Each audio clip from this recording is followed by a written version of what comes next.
नमस्कार, चार का चक्रव्यूह देख रहे हैं आप। मैं हूं आपके साथ सबा शाहिद शेख। नेता हो या अपराधी, आतंकी हो या जिहादी, जो भी गलत करेगा वो चक्रव्यूह के चक्र से नहीं बचेगा। उनके कारनामों को एक्सपोज करूंगी, एक एक करके पूरी डिटेल में इनके गुनाहों का काला चिट्ठा खोलूंगी। तो चलिए बताते हैं आज के वो कुछ नाम जो चक्रव्यूह के चक्र में आ गए। वो है ज्ञानवापी। दूसरी खबर में बात स्वामी प्रसाद मौर्य की, तीसरी खबर में बात धर्मांतरण की, चौथी खबर में बात जयंत चौधरी की। सबसे पहले बात ज्ञानवापी की। उत्तर प्रदेश के वाराणसी में ज्ञानवापी मस्जिद के विवाद से जुड़ी 5 याचिकाओं पर इलाहाबाद हाईकोर्ट में सुनवाई हुई। सुनवाई में मुस्लिम पक्ष ने जस्टिस प्रकाश पाडिया की सिंगल बेंच से केस वापस लेकर चीफ जस्टिस कोर्ट में सुनवाई किए जाने से फिर आपत्ति जताई। मुस्लिम पक्ष के वकील फरमान नकवी ने आपत्ति से जुड़े डॉक्यूमेंट्स और अर्जी कोर्ट में पेश की। मुस्लिम पक्ष की इस अर्जी पर कोर्ट ने अभी कोई फैसला नहीं लिया। चीफ जस्टिस प्रीतियंकर दिवाकर की सिंगल बेंच मामले की सुनवाई कर रही है। वहीं 27 सितंबर के बाद कोर्ट इस मामले में फिर सुनवाई करेगा। ज्ञानवापी विवाद से जुड़ी 5 याचिकाओं पर इलाहाबाद हाईकोर्ट एक साथ सुनवाई कर रहा है। इनमें से 3 याचिकाएं 1991 में वाराणसी की अदालत में दाखिल किए गए केस की पोषणीयता से जुड़ी हुई। 2 अर्जियां एएसआई के सर्वेक्षण आदेश के खिलाफ है। तो वहीं 1991 के मुकदमे में विवादित परिसर हिंदुओं को सौंपे जाने और वहां पूजा अर्चना की इजाजत दिए जाने की मांग की गई थी। ये मुकदमा 1991 में वाराणसी की अदालत में दाखिल किया गया था। हाईकोर्ट को मुख्य रूप से यही तय करना है कि वाराणसी की अदालत इस मुकदमे को सुन सकती है या नहीं। कोर्ट को ये तय करना है कि इन याचिकाओं पर आगे सुनवाई की जानी है या फैसला आना है। वहीं मुस्लिम पक्ष ने पहले भी 3 बार जजमेंट रिजर्व होने के बाद फिर से सुनवाई किए जाने के फैसले पर ऐतराज जताया था। वहीं इलाहाबाद हाईकोर्ट के पुराने फैसले के आधार पर दोबारा सुनवाई नहीं किए जाने की दलील दी थी। मुस्लिम पक्ष की ओर से कहा गया था कि पिछले कई सालों में करीब 75 कार्य दिवसों पर इस मामले में सुनवाई हो चुकी। ऐसे में अब इस मामले में फिर से सुनवाई नहीं की जा सकती। वहीं हिंदू पक्ष की तरफ से भी कहा गया कि फैसला जल्दी आना चाहिए। हालांकि हिंदू पक्ष ने दोबारा सुनवाई किए जाने पर के फैसले का विरोध नहीं किया था। इन 5 अर्जियों पर सुनवाई के बाद जस्टिस प्रकाश पाडिया ने 25 जुलाई को जजमेंट रिजर्व कर लिया था। उन्होंने 28 अगस्त को इस मामले में फैसला सुनाए जाने की तारीख तय की थी, लेकिन जस्टिस प्रकाश पाडिया के तबादले के बाद इस मामले की सुनवाई चीफ जस्टिस प्रीतियंकर दिवाकर की बेंच कर रही है। वहीं चीफ जस्टिस ने 28 अगस्त के आदेश में कहा था कि जस्टिस प्रकाश पाडिया की बेंच क्षेत्र अधिकार नहीं होने के बावजूद इस मामले में सुनवाई कर रही है। दूसरी खबर में बात स्वामी प्रसाद मौर्य की। समाजवादी पार्टी के नेता स्वामी प्रसाद मौर्य ने रामचरितमानस के बाद अब सनातन धर्म को लेकर ऐसा बयान दिया जिस पर एक बार फिर विवाद खड़ा होता नजर आ रहा है।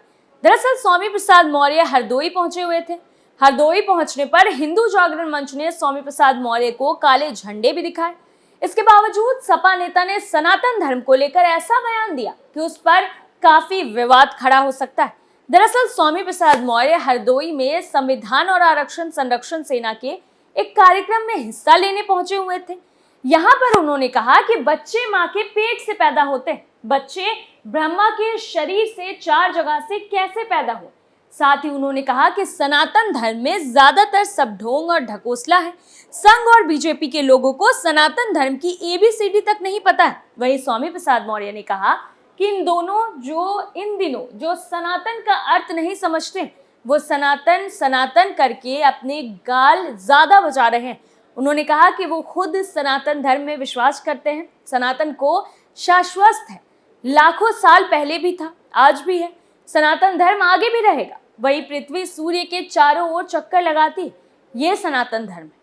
आज हवा, जल और आग ये हमें जीवन देते हैं, ये सब सनातन ही है। सपा नेता ने कहा कि माँ के पेट से बच्चा पैदा होता है, ये सनातन है। लेकिन मुंह से कोई पैदा नहीं करता, हाथ से कोई पैदा करता है, जंगे से कोई पैदा करता है, ये सनातन नहीं है। ये सब ढोंग और ढकोसला। साथ ही समाज में जिस तरह से जाति पात, छुआछूत और भेदभाव फैलाया गया है, ये सनातन धर्म नहीं, ये सब कैंसर से बड़ी बीमारी। वही स्वामी प्रसाद मौर्य ने कहा कि जो लोग सनातन की परिभाषा नहीं जानते हैं, उसका अर्थ नहीं समझते, वही लोग सनातन पर अपने गाल ज्यादा बजा रहे हैं। उन्होंने कहा कि भारतीय जनता पार्टी और आरएसएस के लोग सनातन के विषय में एबीसीडी नहीं जानते। यही लोग सबसे ज्यादा लोगों को भ्रमित कर रहे हैं। तीसरी खबर में बात धर्मांतरण की। गाजियाबाद के साहिबाबाद में ईसाई धर्म से लोगों को जोड़ने के लिए घर में प्रार्थना सभा हो रही थी। उसमें लोगों को पैसे का प्रलोभन भी दिया जा रहा था। इस मामले में पुलिस से शिकायत की गई और पुलिस ने एफआईआर दर्ज करते हुए 15 महिला पुरुषों को गिरफ्तार किया। आरोप है कि प्रार्थना सभा के बहाने हिंदू लोगों को धर्मांतरण के लिए ये लोग बहला फुसला रहे थे। पुलिस ने इनके कब्जे से एक गिटार, 5 बाइबल, 2 गीत की पवित्र पुस्तकें आदि सामान बरामद किए। वहीं मिली जानकारी के मुताबिक गाजियाबाद के साहिबाबाद इलाके के करहेड़ा गांव में एक प्रार्थना सभा का आयोजन किया गया था। ये प्रार्थना सभा दिनेश के घर पर हुई थी। इस सभा में इसने तमाम गांव के लोगों को बुलाया गया था। इसी सभा में सुभाष के परिवार को भी बुलाया गया था। सुभाष का परिवार और अन्य लोग उस कार्यक्रम में चले गए। वहां पर कुछ महिला पुरुष बैठे हुए थे जो ईसाई धर्म के बारे में बता रहे थे। ये भी कह रहे थे कि अगर वो ईसाई धर्म अपना लेते हैं तो उन्हें पैसे भी दिए जाएंगे। वो पैसे का प्रलोभन देकर धर्मांतरण के लिए कह रहे थे। साहिबाबाद थाना पुलिस ने इस मामले में दिनेश, चंद देव राय, बबलू, राजन वर्मा, जॉय, अशमत उस्मान, अजय, राजकुमार, अनीता, जयादास, मीनू, रेखा कुमारी, रुचिका, मीनू कुमारी और गुड़िया को गिरफ्तार कर लिया। इसमें ज्यादातर महिला पुरुष दिल्ली में बदरपुर, जेजे कॉलोनी, मदनपुर, सरिता विहार के रहने वाले। वहीं एसीपी भास्कर वर्मा ने बताया कि साहिबाबाद क्षेत्र के करहेड़ा गांव के रहने वाले सुभाष चंद की शिकायत पर मुकदमा दर्ज करते हुए 8 पुरुष और 7 महिलाओं को गिरफ्तार किया गया है। चौथी खबर में बात जयंत चौधरी की। लोकसभा चुनाव 2024 की तैयारी में देश की सभी राजनीतिक पार्टियां और नेता अपनी जमीन तैयार करने में लगे। माना जा रहा है कि केंद्र की सत्ता देश के सबसे बड़े सूबे उत्तर प्रदेश से होकर गुजरती है। ऐसे में उत्तर प्रदेश की क्षेत्रीय पार्टियों की भूमिका भी लोकसभा चुनाव में अहम हो जाती है। तो वहीं राष्ट्रीय लोकदल के अध्यक्ष जयंत चौधरी भी लगातार अपना सियासी किला मजबूत करने में जुटे हुए। दरअसल बीते दिनों तबियत खराब होने की वजह से उन्होंने मेरठ में आयोजित भाईचारा सम्मेलन कार्यक्रम को स्थगित कर दी थी।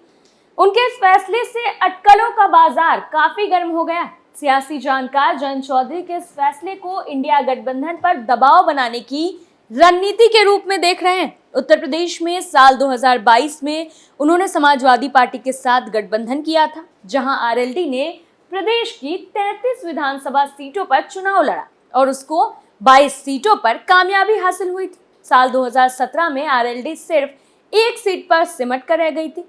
वहीं इसके अलावा साल 2022 के आखिर में खतौली विधानसभा उपचुनाव में बीजेपी उम्मीदवार को हराकर पश्चिमी उत्तर प्रदेश में मजबूत सियासी मौजूदगी दर्ज कराई।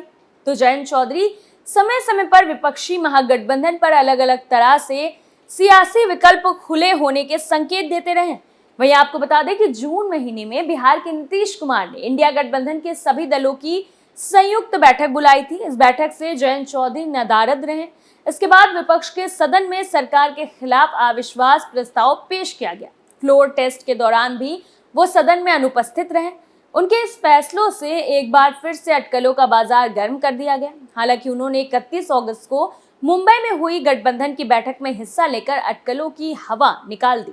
वो इस बैठक के दौरान मुंबई में 3 दिन तक रुककर एनसीपी चीफ शरद पवार और शिवसेना के नेता संजय राउत से मीटिंग कर गठबंधन में अपनी पकड़ मजबूत करने की कोशिश की।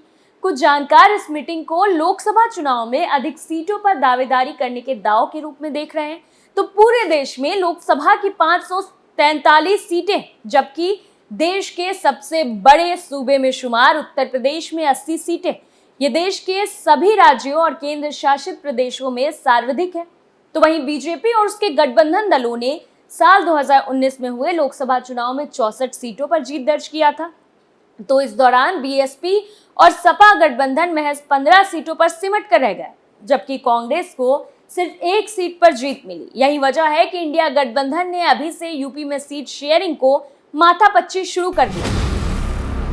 हालांकि आगामी लोकसभा चुनाव में प्रदेश की 45 से 50 सीटें सपा और 15 से 20 सीटें कांग्रेस को देने की बात चल रही है। वहीं बिहार सीएम नीतीश कुमार ने कुर्सी बहुल्य कुछ सीटों की मांग की। तो साल 2019 के लोकसभा चुनाव में आरएलडी का खाता भी नहीं खुला था। तो वहीं आरएलडी इस बार कई मंचों से 12 से 15 उम्मीदवारों को लोकसभा सीटों पर उतारने का दावा करती है। विधानसभा चुनाव में सीट शेयरिंग को लेकर सपा और आरएलडी को आपसी सहमति कायम करने के लिए काफी मशक्कत करनी पड़ी। बताया जा रहा है कि सिवाल खास विधानसभा सीट जयंत ने मजबूरी में सपा को दे दी थी, बदले में उन्हें मेरठ की सीट दी गई थी। सिवाल खास विधानसभा पर आरएलडी को काफी मजबूत माना जाता है। इसी तरह कई अन्य जगहों पर सीटों के चुनाव को लेकर विरोध का सामना करना पड़ा, जिसका पार्टी कार्यकर्ताओं ने विरोध भी किया था। ऐसे में आगामी लोकसभा चुनाव में जयंत चौधरी और उनकी पार्टी के दूसरे नेता काफी सतर्कता बरत रहे हैं। इसका उदाहरण भी मंचों से देखने को मिलता रहा। फिलहाल के लिए 4 का चक्र में इतना ही। देखते रहिए कैपिटल टीवी उत्तर प्रदेश। नमस्कार।